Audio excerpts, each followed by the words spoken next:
I taken birth? Why have I come? To love, to serve, and to remember. Now, how that's going to show up, I don't really know. But those three things are the answer to my life of inquiry. That's what helps me remember the truth of my own walk in the world. The sacred art of inquiry, these questions. Glenda's talking about all these awesome qualities that we can bring forth in our everyday life. But for me, I forget a lot. I forget to do those things very often. And so for me, this sacred art of questioning that Lama Surya Das talks about in the Big Questions brings me to that place where I can remember to be loving. I can remember to be forgiving. I can remember to drop the grudges. And if I keep it simple, to love, to serve, and to remember the truth of my own divinity and my connection with the divine, things go a little bit better for me. So for me, this idea of having the capacity and the willingness to ask the questions, to live a life of inquiry, not to live on the surface of my life experience, but to dig deep. What's this telling me? What does this have to reveal to me? What's going on here? In this dynamic, emerging, unfolding moment, what's in this for me right now? And so the bad news is, I don't have any answers for you today. I don't have one answer. That's why I picked this image behind me. All of the answers that you need, just like the Buddha who sat under the fig tree, are within you.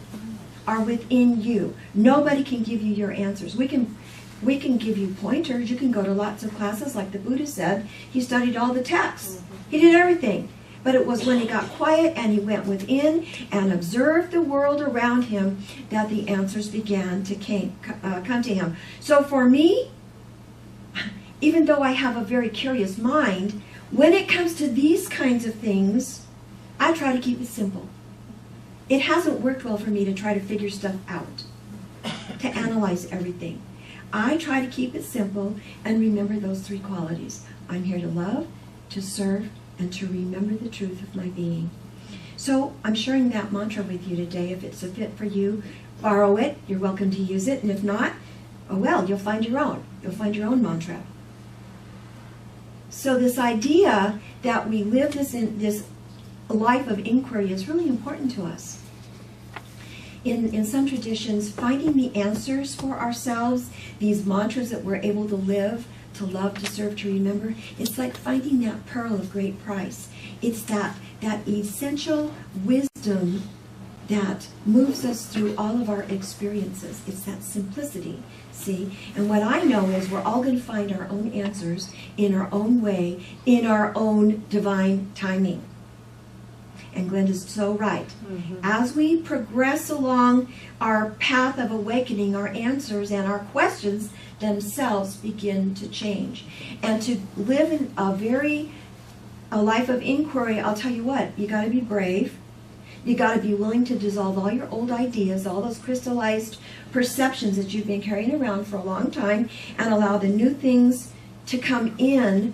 I love what my friend Peter says. I said, Peter, I don't get how people can actually believe these things.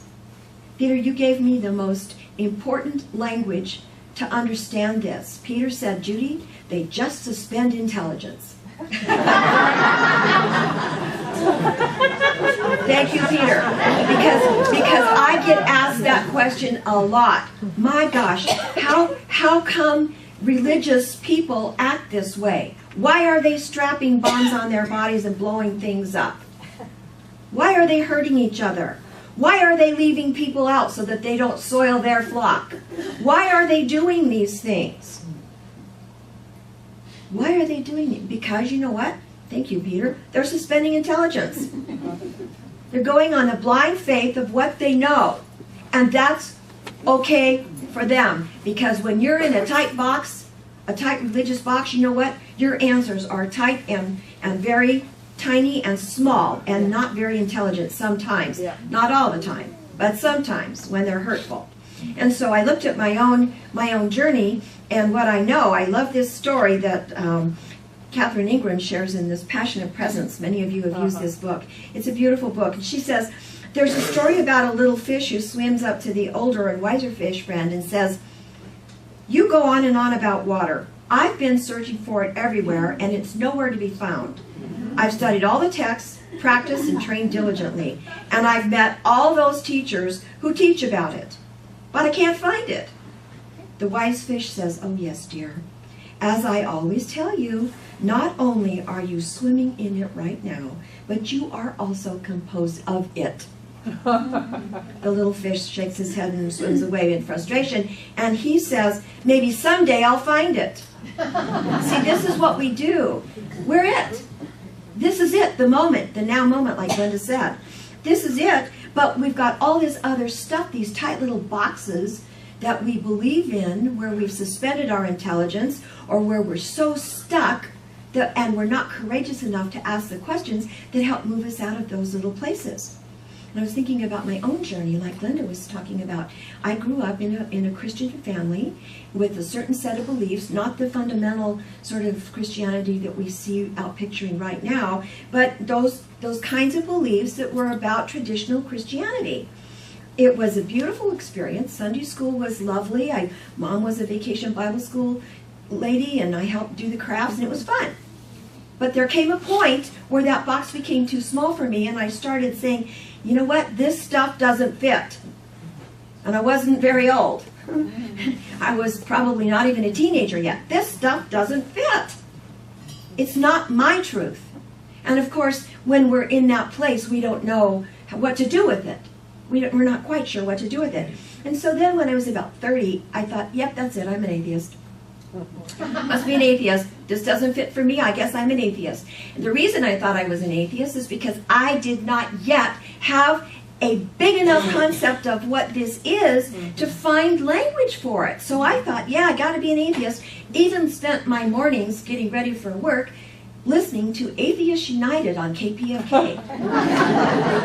I thought I was an atheist.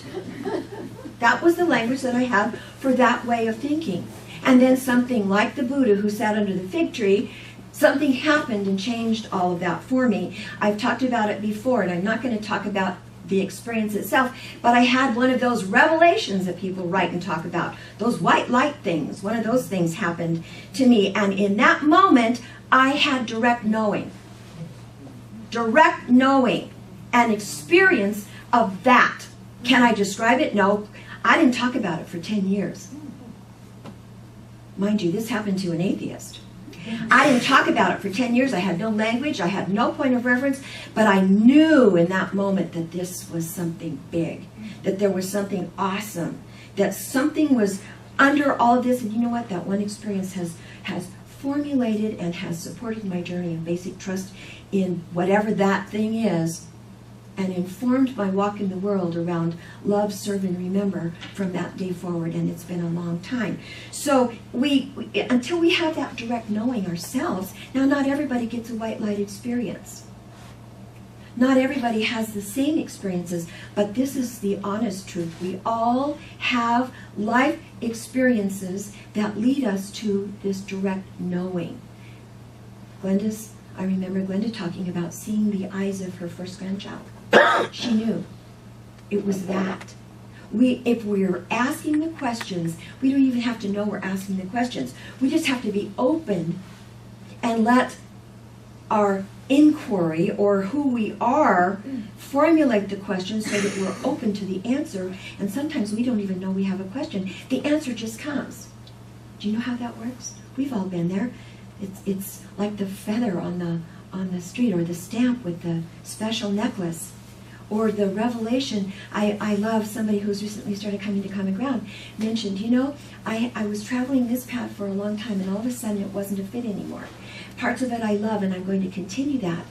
But I needed to step away from that because something told me I couldn't, you know, be my best, greatest, most awesome self in that box. And so now I love the pieces of some of that, and I'm going to continue that, but I need a bigger box for my own soul's growth. Do you hear what I'm saying? So we all get it at some point. Not at a head level, because boy, I'll tell you what, there's a lot of really intelligent people in this room. Very intelligent. People who know way more about religion than I do. Way more about religion and religious stuff. I don't know that much, but what I do know is at a heart level, and I know this connection that I personally have with whatever that thing is. Can't describe it, can't identify it, can't touch it, couldn't draw it, but I know what it is. When I remember, when I'm not forgetting, that's the deal. When I'm constantly bringing myself back to center, when I'm not in fear, when I'm not in anger, talked about being angry last week, when I'm not distracted with things that are getting in the way, when I'm non-judgment, when I'm not being judgmental, then I step out of that stuff. So this is the invitation. Every single one of us has a unique journey. Every single one of us knows the truth. And it's going to come to every single one of us in a unique way. It doesn't have to look like some organized something. It can, because there are some beautiful aspects to some of those organized somethings. There's richness, there's beauty, there's holiness, there's sacredness in some of that. But what I can tell you is that there's more. It's not just that. So we've got to be willing to live beyond the apologetics of these small thought systems that confine us to it has to look a certain way, so that we know the truth for ourselves, this inner truth, to dive deep enough to go, oh, that's what this experience is telling me. We live the question, and the answers come to us. We gotta be willing to ask the questions. This holy curiosity is what moves us forward, you see, because it's a process. And like Glenda said, the answers that we get, the questions that we ask, are going to change based on our awareness in the moment. In the moment. On the spot. On the spot. The answer comes right now. It doesn't come later. It comes right now. So, what we're looking for is a real and useful spirituality, a real and useful awareness of the truth of our own being, something that can support us in our soul's journey through all of it. And if it's a simple mantra like mine, to love, serve, and remember, you don't really have to worry about how that's going to show up. It will show up in its own way, on the spot, in a dynamic response to whatever is going on. So here's your invitation. I'm giving you permission to be your own authority. Determine for yourself what's true. What's true. Live the question.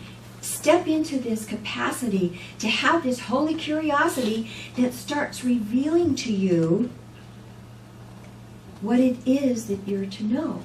And be okay with not knowing everything. I don't know a lot at this level. I can't figure too much out. People always ask me, why does this happen? And my only answer is, because. Because it did. It just did. Let your life be an expression of the answers that you find on your own, of your own truth. Keep it simple. Borrow my mantra. Love, serve, and remember. I'm willing to share. Thank you for listening.